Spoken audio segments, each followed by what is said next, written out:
uburyo bumwe bwanze. Ntukumve ko Imana yashobewe cyangwa byayicanze, ni wowe bicanga. Nubona hano byanze, ntuzumve ko Imana yabuze inzira bazisiba zose, ariko akayira ntibagasiba. Inzira bajya bazisiba bikemera, ariko Imana igasigaza kabureshi, akantu gato cyane karanyura mu buzima ufite. Ntabwo inzira bazisiba zose ngo habura akayira kamwe Imana izacamo. Buretse igihe kiraje iwawe kibigire neza. Igihe aho kizakwicaza uzuzura umwuka wera. Nushaka kuzana ibi byo kujurira uzamwara. Igihe ni umukozi nabonye cyaragiye kibwira Esiteri ngo ndategetswe ngo nubwo uri umugara uri umuja uri n'impunzi, ndategetswe ngo ugire umwamikazi. Mbega igihe cyaje mu kazi wawe kirabivuyanga we kugeza igihe kizabishira ku murongo. Imana ibwira igihe ngo ejo nk'iki gihe. Buriya kubaha Imana ni inyungu zawe n'urugo rwawe, kandi kubaha Imana ni inyungu z'umuryango. Haleluya! Kiranterura rata kinjyana muri shitingi. Ubwo si muri shitingi kuko hari umuceri urimo. Hari umuceri uri muri shitingi se? Erega hari abantu bakunda kwihagararaho, ariko nubone hahandi barakuze. Igihe ntago wakibeshya. Hari umunsi umwe naryamye ndi muri shitingi,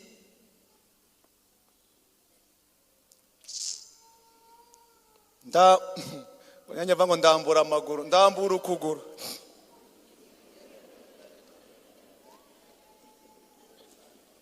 Isekere. Hari igihe Imana ikwihisha uwo muturana yaramwihishuriye nuko yubatswe nuko iteye. Gushaka Imana nta kurambirwa, biragusaba guhora uyicaye imbere nubona umwanya. Igihe ubonye uburyo uje uyisaba, kandi uyisaba ntukayisaba ibingana nawe. Kandi ikindi niwumva Imana igusezeranije ikintu kitigeze kuba mu muryango w'iwanyu,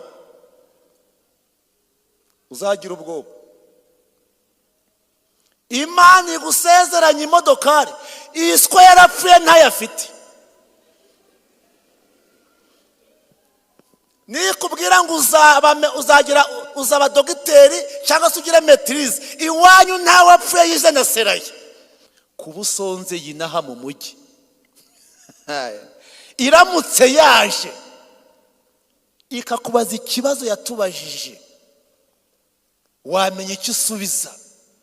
Imana yabwiye uwo mugabo ngo ndi Uwiteka, mu Bushinwa nkujyanyeyo nkanuye amaso. Uwa kabiri yari muganga avura mu majyepfo i Nyanza, abwira Imana ngo mpa akazi Kigali.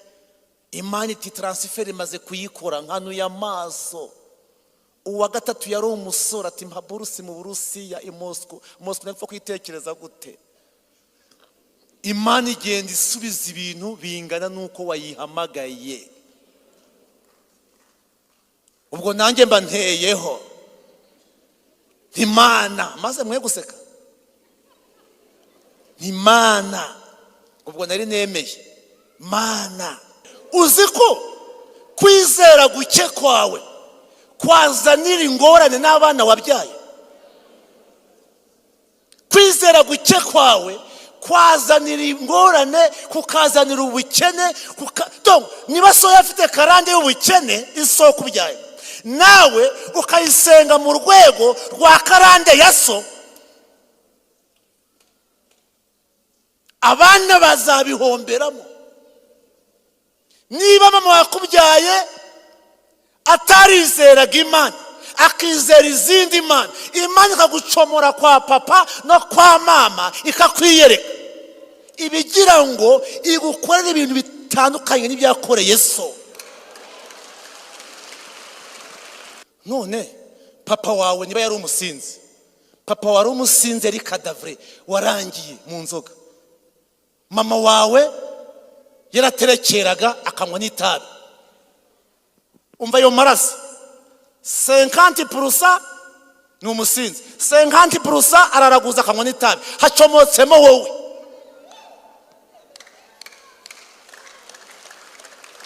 Hacomotsemo wowe, hacomotsemo wowe, dore naho mwacomotse. Kandi kimenyimenyi yaragucomoyeyo, papa sigarayo cyangwa se napfa kijijwe, imana igucomora. Irangije irakwibwira, irakubwira ngo ndi Uwiteka, sindi imana ya so wakubyaye, ndi imana ya Aburahamu, Isaka na Yakobo, igisekuru gifite amateka mazima. None ugiye kuyisenga wifashishije imbaraga zingana so wakubyaye, uzapfa utayibonye mwana mama. Ariko uyu munsi nje kukubwira ngo ntuzongere kuyisenga bingana nuko so yarangana. Umwuga wa papa wari wo kuboha iki? Ibiziriko. Kandi ikiziriko cyaguraga amafaranga 50 y'amanyarwanda. Bavandi, mu kiziriko harimo lisansi, mu kiziriko harimo umuceri.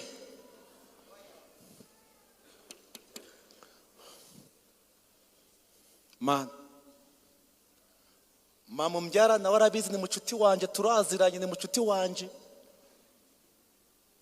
Mama we yararaguzaga, nyogokuru yararaguzaga, ndabizi nabagayo. Rumva mama iwabo igisekuru cyabo ni ukuraguza, icyo kwa papa ni ukuboha imirunga. Imana incomoraho hagati, incomoraho hagati. Donc ukeneye kubaza Imana kugira ngo wisobanukirwe uriwe.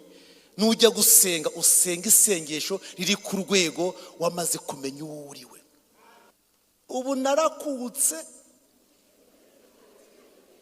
ubu ndi umugabo uzi gusenga, uzi gusengera ibintu bifite ubushobozi. Usana ndi gusenga ndi njyenyine wagira ngo ni umugabo wasaze umupasitoro. Mbega namaze kandi aho nkukiye nkamenya Imana y'inyembaraga, imirimo imaze gukora. Haleluya! Imirimo imaze gukora irahambaye. Nahise mfata umwana muto nari nsiganye muri primaire, ndamubwira ngo mbabarira aya mashuri wigamo yavemo. Umva rero Yesu, umva rero Yesu, cyagihe urabizi naragupfobeje, mbabarira, ntabwo nzongera kugupfobya n'umunsi n'umwe. Nzakora ibintu biri mu mana bwawe, nutabitera inkunga ngo witere inkunga birakureba. Hari ibintu ukeneye kwiga kandi bicomotse umugisha w'Imana. Haleluya! Hari ibintu umwuka atazakora bisaba ko wizera, Imana ikamanukira mu kwizera kwawe igakora ibintu bidasanzwe. Saba Imana ibintu bifatika. Ubu nje narakutse, niyo ndi gusengera umuntu. Dushimiye Imana y'amahoro ikomeje kuturinda ndetse no kuturindira, nihabwe icyubahiro. Tugiye kumva ijambo ry'Imana, soma mu gitabo cya 2 cy'Abami, ndahera ku murongo, ibice ni 9, ndahera ku murongo wa mbere ngeze hepfo gatoya, ongere nsome kuva ibice 9 n'umurongo wa 5 n'uwa 6. naho ngira ngo tuganire. Kansoye mu izina rya Yesu. Murongo igice ni 9, tuhera ku murongo wa mbere, igitabo cya 2 cy'abami. Aravuze ngo Elisa ahamagara umwe mu bana b'abahanuzi, aramubwira ati, cebura wende iyi mperezo irimo amavuta, ujye i Ramoti Galeyadi, nugerayo ubaririze Yehu mwene Yehoshafati mwene Nimushi, numenya aho ari winjire, umuhagurutse muri bene se umujyane haruguru mu mwinjiro, uhere ko wende iyi mperezo irimo amavuta, uyamusuke ku mutwe, uvuga uti Uwiteka aravuze ngo akwimikishije amavuta ngo umwami wa Isirayeli, maze uhereko ukingura urugi wiruke uhunge ntutinde. Nuko uwo muhungu w'umuhanuzi aragenda agira Ramoti Galeyadi, agezeyo asanga abatware b'ingabo aho bari bicaye, aravuga ati, ngufitiye ubutumwa mutware. Yehu aramubaza ati, ni uwuhe muri twe twese? Aramusubiza ati, ni wowe mutware. Nuko Yehu arahaguruka, binjirana mu nzu. Bagezemo, uwo muhanuzi amusukaho amavuta mu mutwe, aravuga ati, Uwiteka Imana ya Isirayeli iravuze iti, kwimikishije amavuta ngo ube umwami wa Isirayeli, ubwoko bwe. Amen. Eno dusome kuva ibice 9, turasoma umurongo wa 5 n'uwa 6. Kuva 9, 5, 6 avuga ngo, Uwiteka ategeka igihe ati, ejo niho Uwiteka azakora ibyo mu gihugu. Bukeye bwaho Uwiteka arabikora, amatungo yose y'Abanyegiputa arapfa, ariko mu matungo y'Abayisirayeli ntihapfa na rimwe. Imana niyubahwe.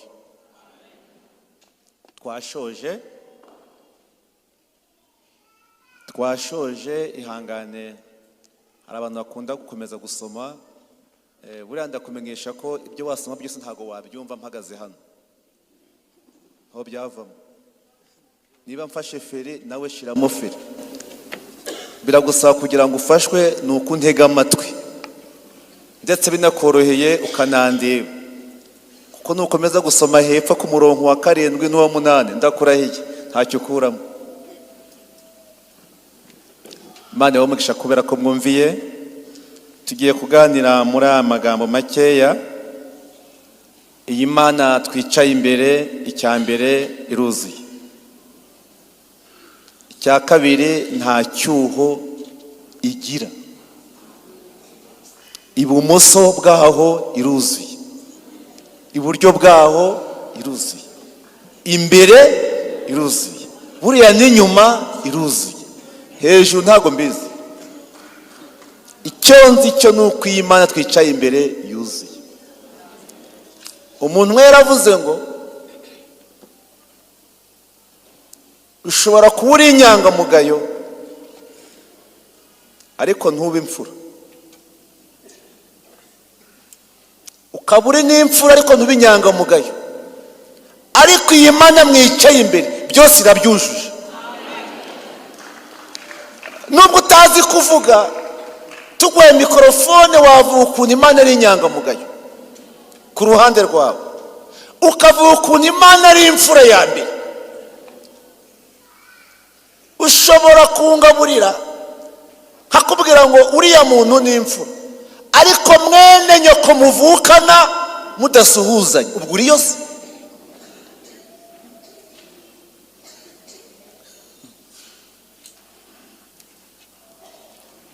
Ariko iyi Mana ntabwo wayiga uzayishobore, kuko ni isomo rinini. Ushobora kuba uri inyangamugayo rwose, ugerageza kuba inyangamugayo, ariko aho amaso y'abantu atareba ntuwitweyo. Ariko iyi Mana inyangamugayo mu gitondo, ikaba inyangamugayo nimugoroba, ikaba inyangamugayo nijoro, ikaba inyangamugayo igihe cyose. iyi Mana ni inyangamugayo. haleluya. uyu mugabo Yehu dusomye wimikishijwe amavuta,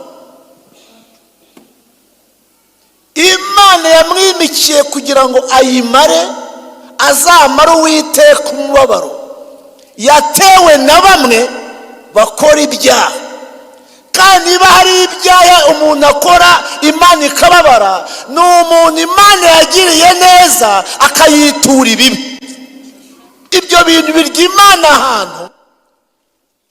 Imana yabwiye Yehu ngo mwimikiye kimwe, genda unkorere operasiyo, genda unkorere igikorwa ngutegetse, kubera ko witwa Ahabu yarangerageje arambabaza, none genda umuhore ibyo yakoze. Ahabu nasomye amateka ye muri Bibiliya, yakoze ibyaha byinshi. icya mbere, nyirabayazana w'amakosa yakoze, yagize urushako rubi. iyo uhushije urushako, burya n'ijuru na feri, no kujya mu ijuru bizakuvuna. uzajyayo singucira urubanza, ariko iyo wahushije urushako uziha icyuha kabiri. ariko humura, iyaguhamagaye izagusindigiza, uzagerayo. haleluya. ariko Ahabu Imana yaramubujije, iramubwira ngo ugiye gushaka umugore mu Basidoni, mu Isirayeli nta bageni bariyo. ananira Imana. umuntu wananiye Imana rero mushumba, ntabwo wamushobora nawe. umuntu wananiye Imana kugira ngo umuririmbishe muri korali agende ku murongo biragoye. Imana ibwira Ahabu ati dore uri umusore, shakira umugeni mu Isirayeli, barimo beza bakijijwe. Ahabu ati reka da, nabengutswe umugeni hakurya mu Basidoni. afata urugendo ajya kurambagiza. buriya Imana iyo wayinaniye ikakubwira ikintu ukacyanga, ikagutumaho ukananirana, icyo Imana ikora iraberereka, ikabererekera icyo urarikiye. gishobora kuzakubiza icyunzwe utakibasha kukigarura mu mwanya wacyo. bundi iyo Imana ikuburiye, emera umuburo wayo. ngo nuko Ahabu ajya i Sidoni, asangayo umukobwa witwa Yezebeli. abwira ngo sheri, nagukunze urukundo rukomeye, nenda gupfa. hari n'abaririmba ngo nutankunda ndapfa cyangwa nsare. abwira ati ndumva ndapfa nutanyemera. Yezebeli ati sinone kuva iwanyu mu Isirayeli nta bakobwa bariyo. Yezebeli arabanza aramwibwira, abwira ati ngiye uko ndeba uku ndi umunyagasuzuguro, uzihangana se? ndetse nzihangana, Imana yacu irakomeye, ifite imbaraga. iyi Imana ikorana n'abagenda, ntabwo ikorana n'abasubiye inyuma. Yezebeli arambwira ati none ko nzi gutukana, ko ndeba ko nzi gutukana nkazukura, mbega narakutse. nyagukunda ati ngewe nzasenga uhinduke, hari ibidahinduka. Yezebeli amubwira uwo ari we, hamwe kandi akamubwira ikindi kintu, uzanjyane tubane unzi neza. ati Imana yanyu yitwa Uwiteka ndayanga. wanyangira Imana nkakwinjiza mu nzu, harya ubwo. ati Imana musenga hakurya yitwa Uwiteka, nge Yezebeli umusidonikazi ndayanga. uwo gupfa rero ntiwamutangira. Ahabu ati nzihangana, ntawamenya, wenda uzahinduka.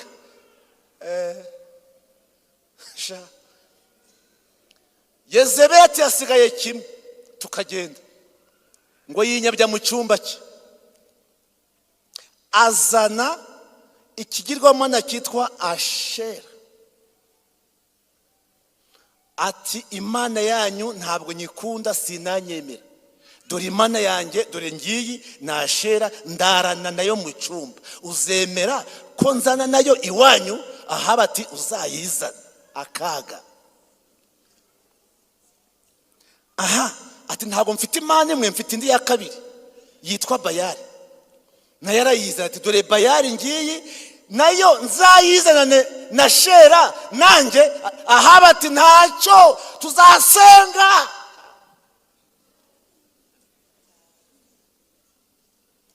Yezebeli ati yasigaye kimwe, tukagenda. Arambwira ngo igisigaye abahanuzi, ati iyi mana yitwa Bayali, iyi Bayali ifite abahanuzi 440 bafatika, bari fizikale, aba bumva utagira ngo ni ibipupe, ni abagabo bafite ubwenge. Yezebeli avuga ati mfite 5 abagabo bahanuzi ba Bayali, imana yanjye. Yewe sheri Ahabu, uremera ko n'abahanuzi sinabo nzabazana mu gihugu? Ahaba ati nta kibazo. Ati hasigaye kandi gatunyihanganira. Ati kazane. Ati nashera nayo ifite abahanuzi 400. Ngo ni bangahe bizi imibare?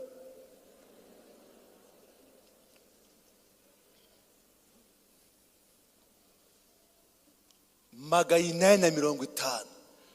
Ahabu aravuga ati nta kibazo, imana yacu ifite amaboko. Uriya inkoni ya Mose yakoranaga n'abagenda, ntiyakoranaga n'abasubira inyuma. Ubukwe buraba, sinabutaje, sinkabutaye. Invitation ziragwira, baratumira. Umva Ahabu akomoka mu bantu, uzasome biriya neza, ni uruhererekanye, yari akomeye.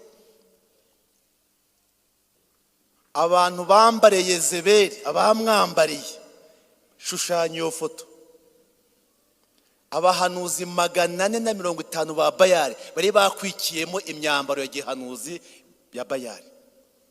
Kandi mu byibuke bagiye mu Isirayeli. Abahanuzi 400 bashera barakwikira, bashagarira, bagota Yezebeli, baja mu Isirayeli. Mu bishingiranwa bashizemo baherekeza Yezebeli, mu bishingiranwa bacomekamo Bayali na Ashera. Dore ubukwe we. Ngo bageze mu Isirayeli, uzasome Bibiliya neza, ngo nuko buri gace Yezebeli yohereza y'umuhanuzi uhagarariye Bayali na Ashera. Igihugu cyose cyuzura abahanuzi ba Bayali n'abashera. Mu gihe gito igihugu kirahinduka, imana barayireka, basenga Bayali na Ashera. Induru ziravuga, imana ntiyongera kwibukwa. Amashimwe, wabyara umwana utinde gushaka gushima imana, wagera hano ngo mumpere imana icyubahiro, mukomere Bayali amashi, rega mama bakanayakoma. Imana ntago igirwanira mu kavuyo, reka da. Uzamuye agatuza irakureka kakazamura. Uzi ikintu imana ikoresha? Turagisanga hasi ndakibabwira. Buriya igihe cyarageze, imana irabireba, irangije. Hari igihe biyigera hano, biyigera hera. Hari igihe biyigera hano bikayigera aha. Imana ifata icyemezo cy'ubumana bwayo, ibwira Elisa w'umuhanuzi, irabwira ngo yewe Elisa we, ati karame, mu banyeshuri gutoza, mu banyeshuri wigisha mu ishuri ry'abahanuzi, toramo umwana umwe uzi kwiruka kandi w'intyoza kandi ukurikira amasomo yo guhanura neza, umutoranye tumutume nge nawe. Twasomye ngo Elisa abwira umuhanuzi ati ngwino, fatira ihembe irimwo amavuta, ujya ahantu bita Iramoti y'i Galeyadi, urasanga y'abasirikare. Bibiliya yindi mbwira ko ari abasirikare, aha bavuga ko ari abagabo, ariko nabari abasirikare bicaye ahantu. Imana izi kureba we, ibwira umuhanuzi ngo ugende urasanga abagabo bicaye, uhamagara witwa Yehu. Nakwitaba ngo umujyane mu mwinjiro w'inzu, umusukeho amavuta, nurangiza wiruke, ariko usiguvuze ngo Uwiteka akwimikishije amavuta ngo ubu mwami w'Abayisirayeli. Nurangiza nutiruka bakagutsinda aho ngaho, ndi Uwiteka ntubimbaze. Ntuguhanura, agarahanura ariruka. Muri uwo mwanya ntago Imana yantumayo, kuko nta maguru yo kwiruka mfite. Buri wese Imana imukoresha mu mwanya we. Ubu ntanga igaburo ko simbatiza, abo kubatiza barahari. Buri muntu wese ategetswe kumenya umwanya Imana yamushizemo. Nuteza mbutiyaje uzabizira. Ariruka. Ntabwo uwo mwanya Imana yari kumuha ayo mavuta, reka harimo akantu ko kuvuduka. Navuduka gute se nta maguru? Mfite kumwe n'igice, navuduka gute se? Imana ni nziza. Amaze kumwimikisha amavuta, ngo nuko Imana yisangira Yehu, irabwira ngo Yehu, icyo nkwimikiye ndi kugira ngo usohoze ibyo yari yahanuye kwa Naboti. Yego, buri ibintu Imana ivuga hari ahantu ibibika igateganya n'uzabisohoza. Haleluya! Iyo Imana itubwira ngo muzambara, ngo muzarya, ngo muzubaka, mu ijuru nta mazu ariyo kereka yayandi Yesu yagiye kubaka. Naho ayinaha ni abantu bayubaka. Iyo Imana ikubwiye isezerano, irinda umuntu izakoresha kugira ngo irisohoze. Ubu hari abantu Imana yarinze nta kindi barindi, kugira ngo basohoze iby'abana b'Imana babwiye bari gusenga.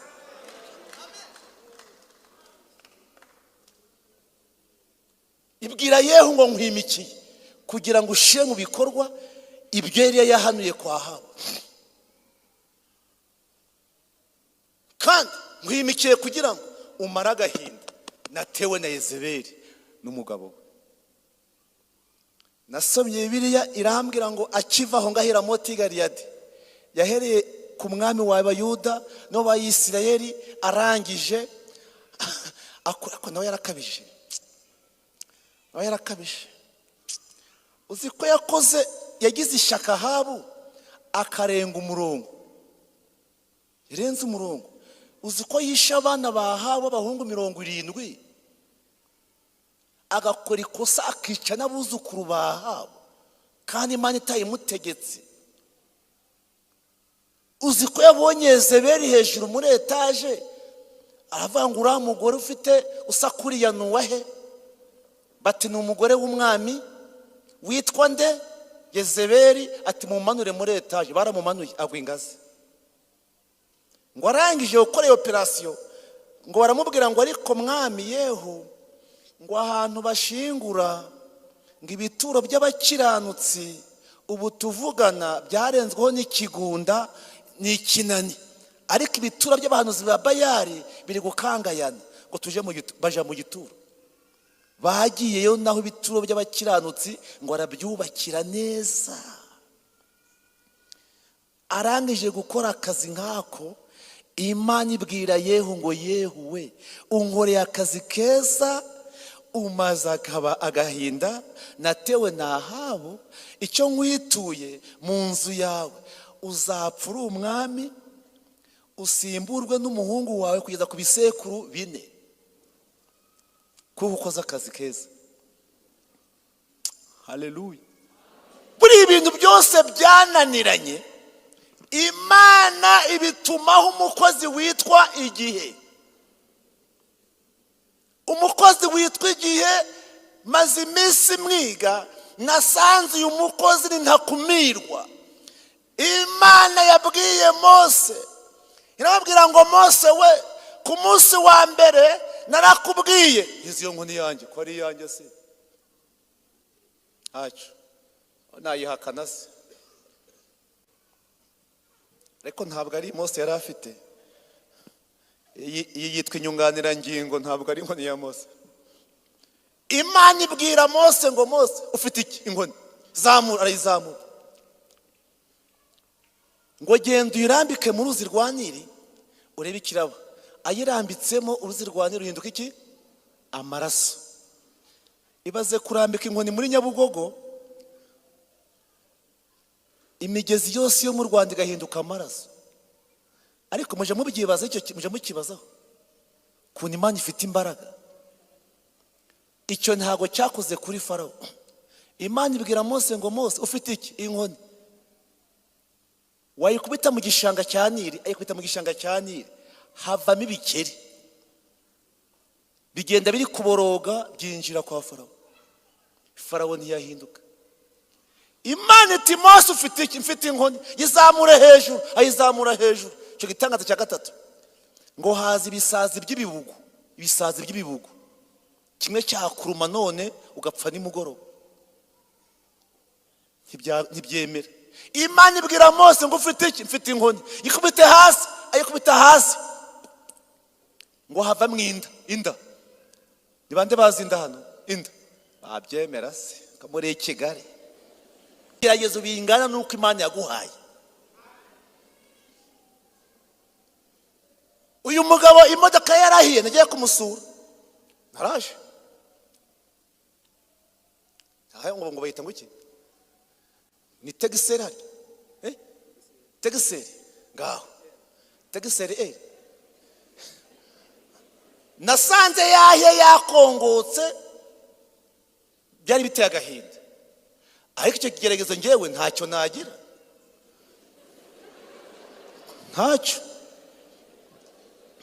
Ntacyo. Urumva imigisha Imana ibasezeranya, utegereye Imana warwara n'umutima ugahagarara. Nasanze ari guseka nisimwa, kuri guseka ndi kubona yakongotse. Ati Yesu sinazambi yindi. Ngaho. Iryo jwi ryapfa kuva mu muntu udafitanye ubumwe nayo. Bigeze kunyi bigare kera, shakira mu mifuka.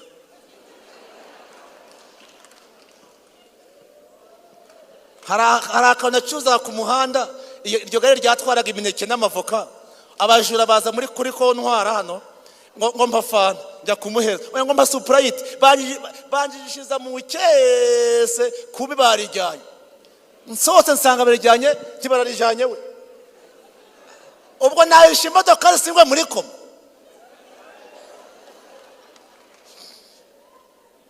Urumva banyibyigare nkora umufuka, ngiye kwishwanyuza imifuka y'ipataro, nkora hose.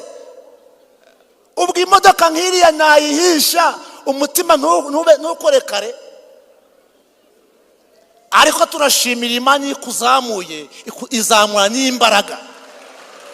Imana ikuzamuye, izamura n'imbaraga ziri ku rwego rwo kurinda imigisha yaguhaye.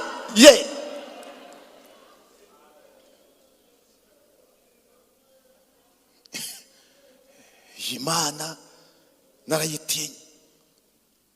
Irambwira ngo nzaguha inzu. Ndavuga nti namaze imyaka 5 naravangiwe. Ngo nzagenda mu nzira amafaranga nyatoragura. Ngisetingamo gutyo. Kankubwiza ukuri. Nawe wizeye gutyo uzapfa udakize.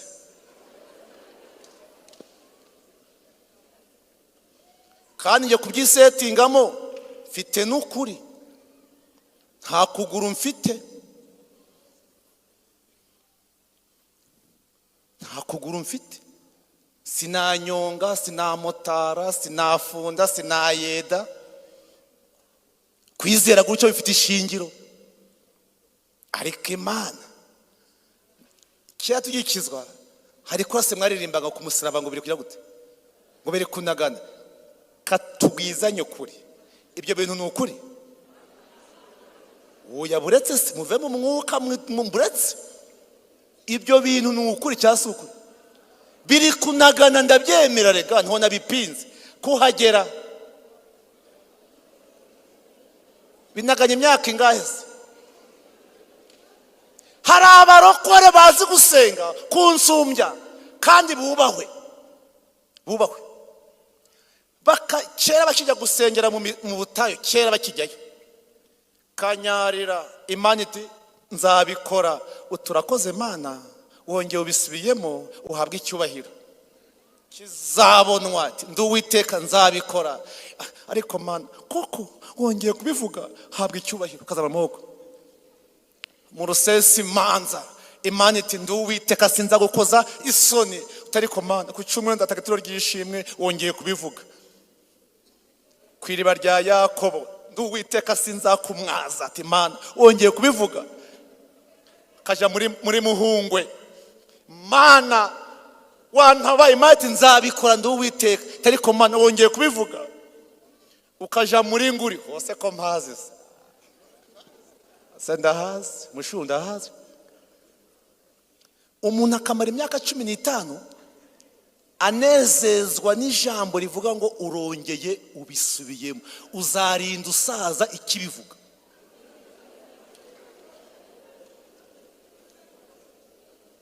Muve mu bintu by'urwenya, uzarinda ushira amenyo mu kanwa utari inyama yakubwiye.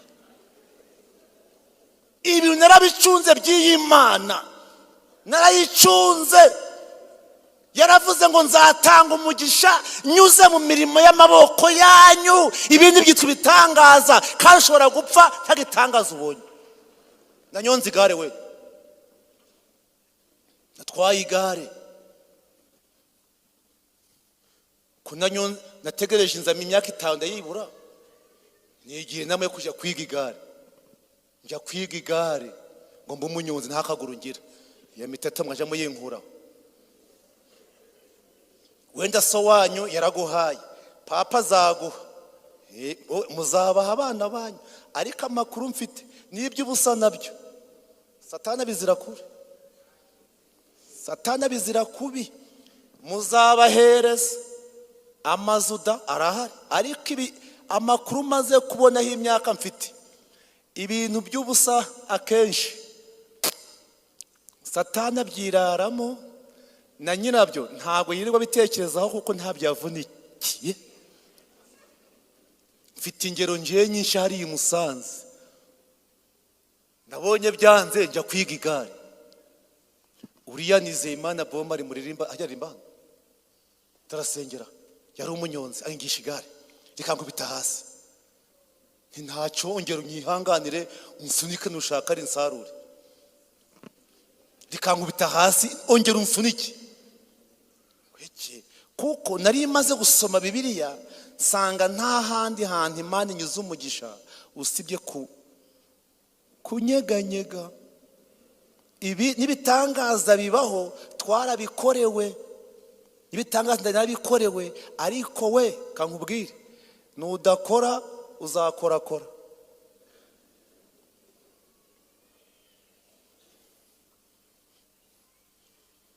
Naranyonze, nareba sinshaka kubisiramo, nayivuze ubushize. Naranyonze, Imana impa umugisha. Nacuruze ariko pass byihorere. Iyi Imana iyo wayegereye ikubwira amakuru yahizanyuza amakuru, ikubwira hizanyuza umugisha, kandi yamaze kuhakubwira injiramo. Ubu ngubu icyo gihe nyine Imana yaratubwiye ngo naje ndi Uwiteka. Umuntu wa mbere akuramo pasiporo ye ayishira hasi, avuga ngo Mana urabizi ko ndangurira mu Buganda, njyana mu Bushinwa. Buriya nubwo umwaye bikaba byagucanze, umwariye i Kigali, buriya uruhanga rwawe rwarapanutse, ufite imitekerereze iruti y'umuntu wahariya hakurya ho mvuye. Urumva, akuramo pasiporo yishira hasi, abwira Imana ngo Mana njyana mu Bushinwa. Ni gute natekeza mu Bushinwa ntuye munsi y'ikirunga cya Muhabura? Ntaho byapfa kuza. Shimira Imana kuri i Kigali. Kandi mwe mugira ngo biroroshe, twe mu giturage iyo wayinejeje byakweri kweri.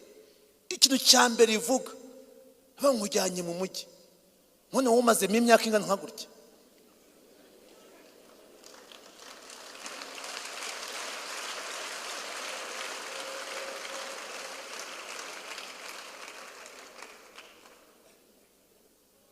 i Kigali ushobora kubyuka ukoga nimugoroba kubera ikirere iriya ruguru kubera imbeho wapfa kwiteza amazi ariko tunarakaraba. Nshatse kuvuga ko Imana ivuze ngo kugenda mu mujyi ibivuze ngo uzaba umusirimu. Haleluya. Niyo mpamvu rero iyi Mana kuba usonze yinaha mu mujyi iramutse yaje ikakubaza ikibazo yatubajije wamenya icyo usubiza. Imana yabwiye uwo mugabo ngo ndi Uwiteka mu Bushinwa nkujyanyeyo nkanuye amaso. Uwa kabiri yari muganga avura mu majyepfo i Nyanza abwira Imana ngo mpakazi Kigali. Imana iti transfer imaze kuyikora nkanuye amaso. Uwa gatatu yari umusore ati mpa burusi mu Burusiya i Moscow napfa kwitekereza gute.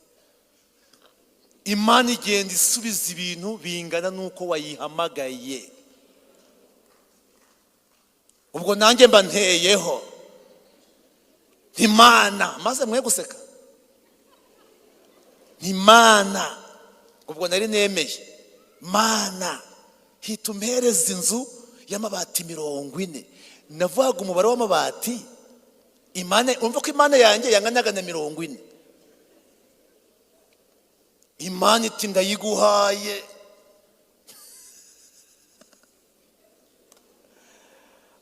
Hano hari abantu bazi wanje bageze mu 10. Bageze mu 10. Ntuhazi? Diakon ntuhazi? Nyiraye hejuru nabonyeyo. No gushiraho umureko byarananiye. Kuko niyo nasabye Imana. Ndi kubabwira ngo niyo amaje gusenga Imana wiyinganye imbaraga naso wakubyaye. Va mu bintu by'urwenya by'imiteto urabona marayika yaje yikoreye ikiro cy'ibirayi cyangwa cy'umuceri wowe. Urikoreza marayika ikiro cy'umuceri. Ubu harabaje gusaba ikiro cy'umuceri hano n'amasaha umaze ahanga. Urabona Imana ifite umwanya wo kwikorera ikiro cy'umuceri. Ariko niba Imana yawe ingana n'ikiro izaza ingana n'ikiro. Ariko niba Imana uyizera haleluya kiri hejuru y'inganda izaza iri hejuru y'inganda. Niyo nzu yampaye niyo ntahamo niyo ndaramo nihabwa icyubahiro. Nta rubanza nyifiteho reka cyarakemutse. Narongeye ndasenga nti Imana wo kagira Imana we wakongera ukamanuka ukambaza cya kibazo ko namenye ubwenge. Na nubu ntiraza. Cyokora iza mu bundi buryo ariko ntirambaza cya kibazo ngo ndi Uwiteka ngukorera iki. Ntirakimbaza ariko nk'ubu yantungura hano Nyarugenge ko ndi imbere yayo ikakimbaza koko. Ubu yakimbaza kweli. Ubu yakwihangana wa Mana we mu buturo bwawe ko namenye ubwenge ko mpagaze Nyarugenge mu karere k'umujyi gakuru gakomeye. Wakwihangana ko ndi mu rusengero rukomeye mu Rwanda ukongera ukakimbaza.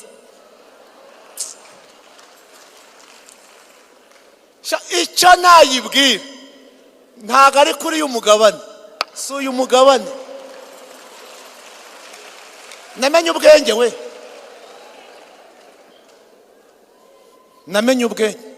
Uzi ko kwizera guke kwawe kwazanira ingorane n'abana wabyaye.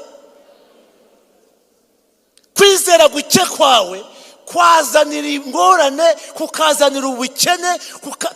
Niba so yafite karande y'ubukene isoko ubyaye nawe ukayisenga mu rwego rwa karande ya so,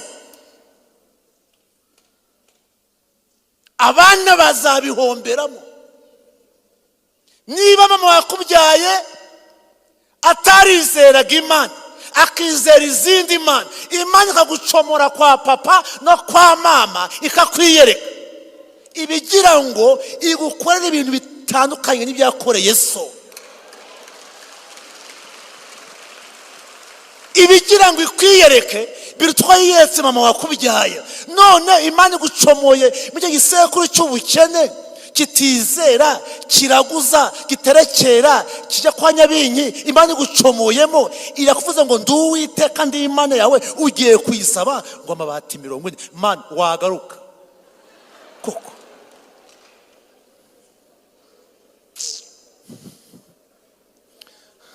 Sibwo wenda ko mwakwihangana mukantunga ibiganza muti Imana izongera igaruka iwawe. Sha mwabivuga kuko ntabwo iza buri munsi, ntabwo iza buri munsi iyi Mana.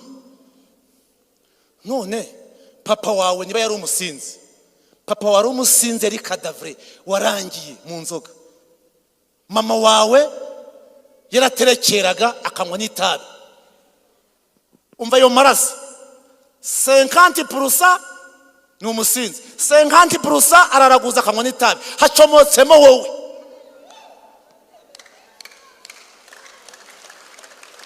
Hacomotsemo wowe, hacomotsemo wowe.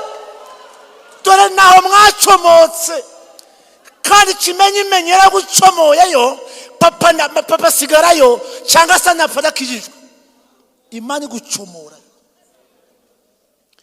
irangije irakwibwira, irakubwira ngo ndi Uwiteka, sindi Imana ya so wakubyaye, ndi Imana ya Aburahamu, Isaka na Yakobo, igisekuru gifite amateka mazima. None ugiye kuyisenga wifashishije imbaraga zingana so wakubyaye, uzapfa utayibonye mwana mama. Ariko uyu munsi nje kukubwira ngo ntuzongere kuyisenga bingana nuko so yarangana.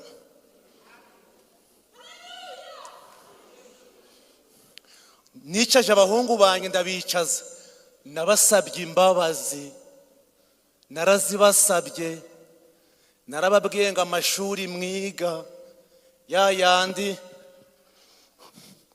mbifitemo uruhare, kuko Imana nizera si uko yanteguriye. Uko mwariye nuko mwambaye mumbabarire. Imana yancomoye mu bisekuru biboha imirunga, ibiziriko. Papa yapfiriye hano sehashika, yararembye barampa ambulansi apfira mu Ruhengeri, nabayahangaho ibyumweru 3. Yapfuye aboha imirunga, ibikira, ibiziriko. Umwuga wa papa wari wo kuboha iki? Ibiziriko.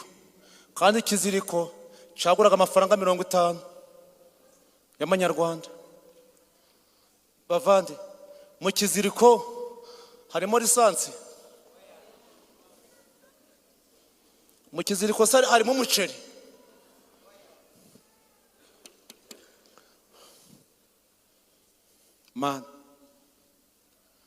Mama mbyara nawe arabizi, ni mucuti wanje, turaziranye, ni mucuti wanje. Mama we yararaguzaga, nyogokuru yararaguzaga, ndabizi nabagayo. Rumva mama iwabo igisekuru cyabo ni ukuraguza, icyo kwa papa ni ukuboha imirunga. Imana incomoraho hagati, incomoraho hagati. Donc ukeneye kubaza Imana kugira ngo wisobanukirwe uriwe. Nujya gusenga usenga isengesho riri ku rwego wamaze kumenya uriwe. Urumva, kwa nyogokuru baraterekera, kwa papa hari ubukene, ubutindi.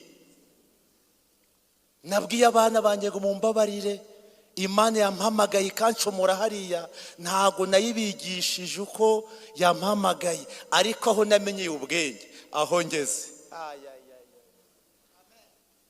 ubu narakutse. Ubu ndi umugabo uzi gusenga, uzi gusengera ibintu bifite ubushobozi, usana ndi gusenga ndi njyenyine wagira ngo ni umugabo wasaze umupasitoro. Mbega namaze kandi aho nkukiye nkamenya Imana y'inyembaraga imirimo imaze gukora. Haleluya! Imirimo imaze gukora irahambaye. Nahise mfata umwana muto nari nsiganye muri primaire ndamubwira ngo mbabarira aya mashuri wigamo yavemo. Kuko uzi ko iyo ufite umutwe waciriritse n'abandi bagukurikiza. Nuso budacuruza abandi bagacuruza ubunyebwa. Nahisemo ko nisha yageze mu wa mbere primaire musosoramo. Maze gusobanukirwa ko ndi nyirabayazana w'inzitizi y'umugisha mu rugo rwanjye, kuko nsenga amasengesho angana nuko ngana. Mukuramo mujyana muri Excel.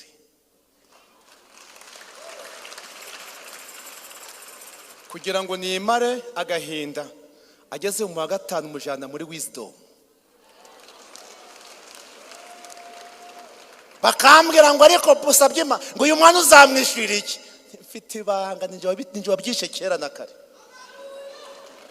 Haleluya! Mujyanayo bati minervari nayo nzayazana. Umva rero Yesu cyagihe urabizi naragupfobeje mbabarira, ntabwo nzongera kugupfobya n'umunsi n'umwe. Nzakora ibintu biri mu mana bwawe nutabitera inkunga ngo witere inkunga birakureba. Umwana ariga arayasoma ageze mu wa gatanu ni ja muri Wisdom nimare gahinda. Akora icyareta muri Wisdom, mu bana 11 baje mbere mu karere abazamo. Umva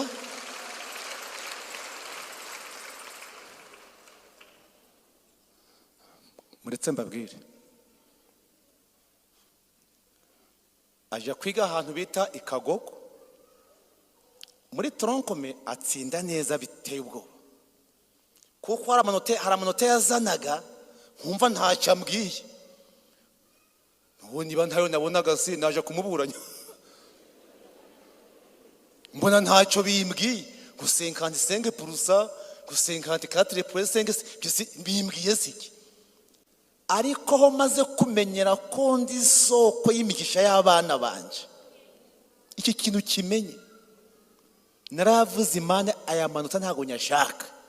Kandi nkimara kuyasengera yageze kuri 74 gusubiza hejuru. Iyi Mana mwicaye imbere nimutavuga nta kizakora. Ntabwo Imana ikorana n'ibiragi. Reka da vuga ikintu kandi ikintu gihambaye. Ibi amasomo yiga ibintu bitwa ngo ni ibikira ICT koranabuhanga. Ejo bundi Nyabugogo kambaye inkuru, banyibye telefone yanjye, nyemvuye kubwiriza imuhondo. Ngeze Nyabugogo telefone babajama barayinyiba bahara Nyabugogo. Bayinyibye, umuhungu wanjye rimwe arampamagara ku ishuri, yiga ahantu bita kuri Kivuhirize i Rutsiro. Arambwira ati papa ko nshaka icyahise, ntishaka telefone yanjye barayitwaye. Ndi imbere y'Imana iravuga ati ngiye kwigushakira, kuko ibintu bya computer abizi nk'iki. Aja muri kuri computer arambwira ngo telefone yawe ngo system iri kumbwira kiri mu kare ka Kicukiro umurenge wa Kagarama, ngo hafi cyo cya gisirikare, icyapa iki n'iki ngo kirimo n'umuriro ugeze kuri 70. Ibyo si umwuka yabivuga? Ibyo umwuka yabivuga? Hari ibintu ukeneye kwiga kandi bicomotse umugisha w'Imana. Haleluya! Arambwira ngo telefone ye papa ndi kwibona mu karere ka Kicukiro umurenge wa Kagarama, ambwira na village, ambwira n'umudugudu, ambwira n'umuhanda n'icyapa. Arambwira ngo iri kuri cagi kuri chargeri irimo umuriro 70, ngo nimva ku ishuri papa telefone nzayikuzanira. Oya singibi se y'imene kuri WhatsApp yajyambaye na kode arambwira ngo izi kode reba umuntu azihe ribu bayishake bayifate. Ibyo si umwuka wera byamuzana kubimbwira mfite umwana nk'uwo?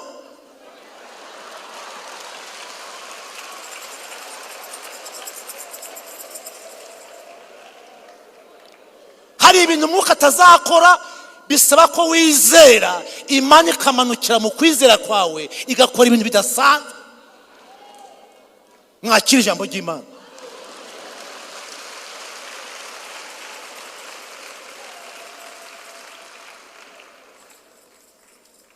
Tugiye gusenga Imana yohereza umukozi wayo witwa Igihe mu byawe.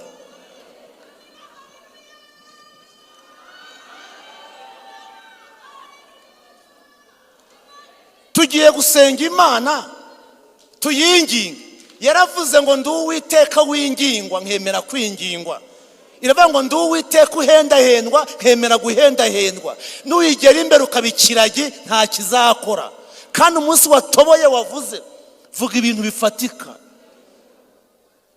Ubwo si imodoka ya Imana itaragendaga mu muhanda yatubwiraga yo si imodokari.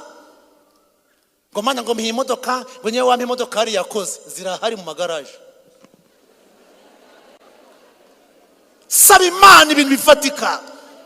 Ubu nje narakutse niyo ndi gusengera umuntu arareba ati ibyo uri kuvuga ni biki? Ufite ikibazo ko nje nawe tutanganya kwizera ubwigendere. Muhaguruke. Muhaguruke.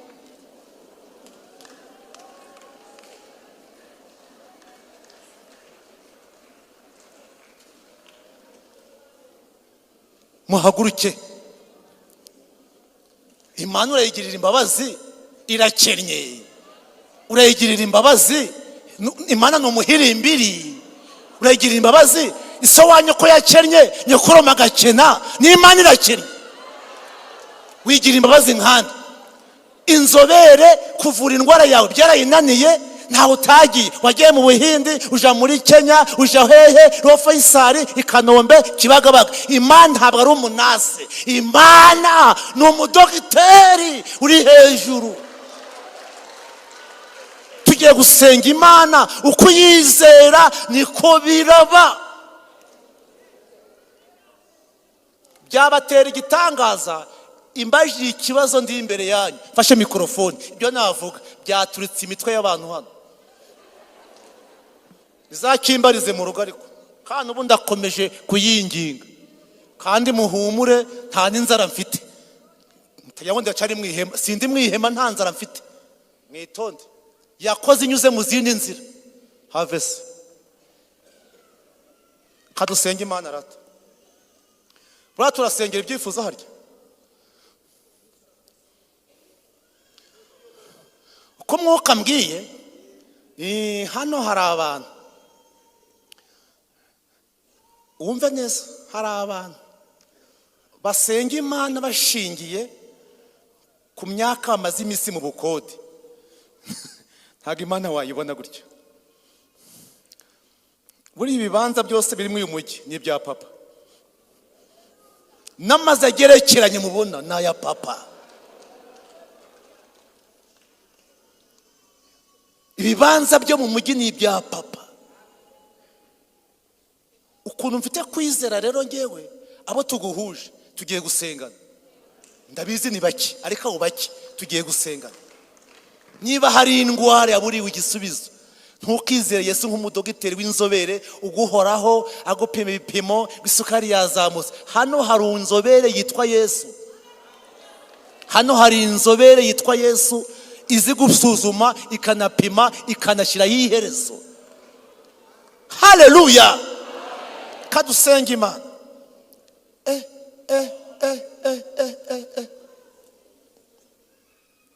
Nibyo.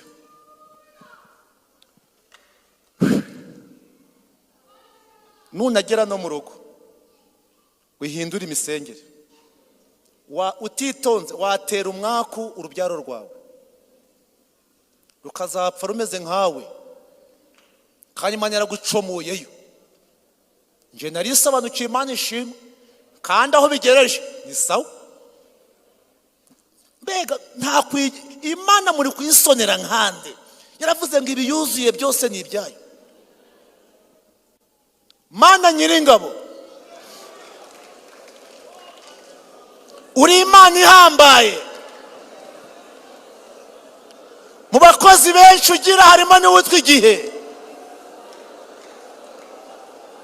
Uyu mukozi witwa Igihe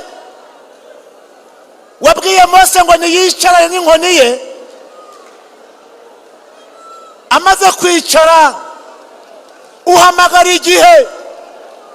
Igihe cyarakwitabye. Kimaze kukwitaba ugiha amabwiriza n'amategeko kigenderaho. Igihe hari ahantu cyadushize, igihe hari ahantu cyatwicaje, igihe cyajyanye abantu muri Amerika, abandi kibajyana mu Rwanda, abandi kibajyana mu ntara. Uyu mukozi witwa Igihe turakubashe Mwami Yesu, turakwinginze. Uri Imana yuzuye, uri Imana ihambaye, uri Imana iteye ubwoba, uri Imana ikora ku manywa.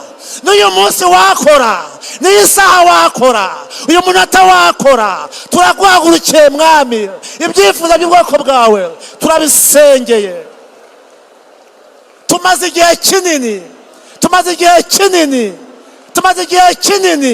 tumaze imyaka myinshi tunezezwa no kuvuga imvugo imwe buri munsi, ariko uyu munsi duhinduye imisengere, uyu munsi duhinduye imyumvire, uyu munsi duhinduye imyizerere, uyu munsi duhinduye imisengere, uyu munsi turahinduye.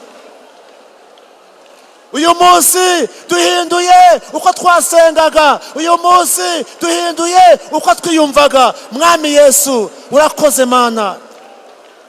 Kandi hari ikintu wakora imiryango igakinguka, hari icyo wakora inzugi zigakinguka. Urakoze Kristo, shirwa hejuru, kuzwa himbazwa, amamazwa, shirwa hejuru, ukomerwa amashyi n'impundu. Urakoze Kristo, cyo gikomeze kuba icyawe mu izina rya Yesu Kristo, amen. Mukomeze muhagarare. Hari ikintu kimwe mutuze mbabwire. Iyi migisha y'Imana mwaje gushaka, ndabatangariza ko muri depo Imana yabuze aho ibishira. Yabuze aho ibishira ntakangari. Ikibazo ni kimwe cyangwa ni bibiri. Icya mbere, ntabwo Imana ifite ibyo kunyanyagiza. Kabiri, uyizera akayiringira agahinduka, irabikora. Gatatu, niba ushaka kugira ngo uhinduke mu misengere no mu myumvire n'imibanire yawe nawe, ushobora kuba warasengaga Imana mu kigare, uyisenga mu kigare, hariya barasenga, hariya Imana iravuga, hariya haba ibihe byiza mu gakinjiro kanje gutamporeza. No, waje kuko Imana yagutumiye. Umuntu ushaka kwakira Yesu, Imana imushyire ku rutonde. Iyi Mana marana y'imyaka 33 ishobora gushyira ku rutonde ikakunsumbya mu migisha, kuko Imana n'uwa saa 11 yaramuhembye. Ushaka kwakira agakiza kugira ngo iyo migisha nayo ayibone, nagire gutya. Nta soni, zamura, nakubonye. Ukomere Imana amashyi, barahari. Zamura. We kumbwira ngo usengera ibunaka. Ahangaha turi nta muntu udafite idini asengeramo, ariko idini si ikibazo. Ikibazo ni hagati yawe n'Imana. Ushaka kwakira agakiza, tambuka ngo usengere mvira harimwe, nindangiza tukwatureho uwo mugisha w'Imana, kuko ntushobora gusobanukirwa utarambitswe ibiganza by'abakuru igihe wabaje imbere. Tambuka mushiki wa, tambuka. Itabare nk'uwitabara. Imana ifite ibintu mu madepo, ifite akazi, ifite ibiryo, ifite akazi, ifite amaburuse, ifite amaperime, ifite. Ariko ngwino ukemure ikibazo kiri hagati yawe n'Imana, igushire ku rutonde rw'abigiye gutabara. Imana muri depo nakangari, depo y'Imana biruzuye. Tambuka wirwaneho. Warangiza amashuri, wabuze akazi, ndakumenyesha ko waraterese bagushakira akazi byarananiranye. ariko uyu munsi pfukama, aha niho ruzingiye. Imana ikugireyo. Wavukiye mu bakire, ariko Imana waringinze.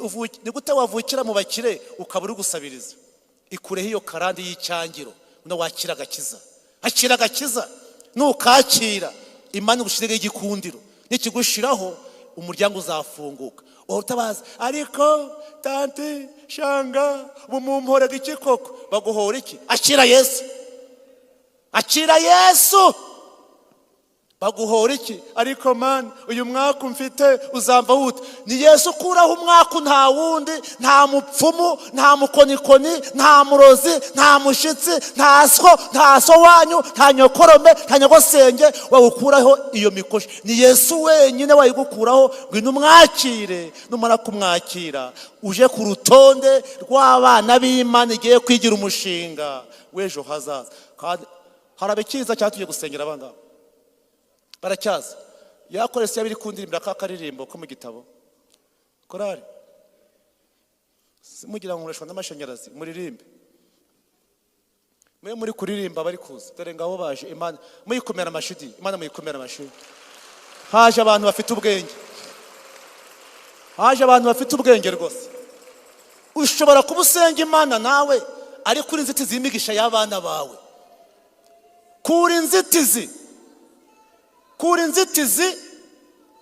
inzitizi mu bana bawe.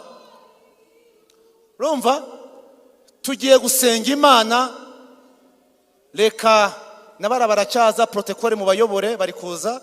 Tugiye kwinginga Imana. Yesu aguha umugisha, pfukama aha ngaha. Tugiye kwinginga Imana. Reba imyaka umaze kugira nk'iyanje. Abana bawe umaranye n'imyaka 25 uyisenga uyizera. Ariko abana bawe amasengesho yawe niyo baturaho, kuko ntiwakwatura ku bana bawe iryo utiyaturaho. Byashoboka, ariko Imana yaguhishurira aho ruzingiye ukamenya ibisabira abana bawe. Tugiye gusenga. Numva bose ab'Imana yashimye ko bapfukama baje. Reka dusenge Imana. Imana baha umugisha. Kadusenge. Yesu wanyogesha ibyaha, uwera Mana Israeli, umukiza wacu Yesu, turagushimiye. Izina ryawe niryubahwe, ingoma yawe niyogere hose, ubwami bwawe buza hano mu rusengero Nyarugenge. Abakobwa n'abahungu bawe baragupfukamiye, kandi impamvu bapfukamye urayizi. Natwe inshingano zacu ni ukubaturaho imbabazi zawe n'umugisha wawe kugira ngo bibomeho. Tubarambuyeho ibiganza mu izina rya Yesu. Abakobwa n'abahungu ibyifuzo byabo aho byaheze urahazi, ariko babanje gukemura ikibazo gikomeye cyo kudatungana, cyo kudakizwa, cyo kudagutunganira. Hagati yawe nabo harimo urusika. Turukujeho gusenga, turukujeho imbabazi za Yesu Kristo. Amaraso nakomeze kubeza kandi abatunganye. Ubuntu bwawe n'imbabazi byawe n'urukundo rwawe n'imbaraga nyinshi ugira zibomeho aho bagiye kujya mu rugo. Umwuka wera akomeze abaherekeze, kandi isengesho nsenze umwuka wera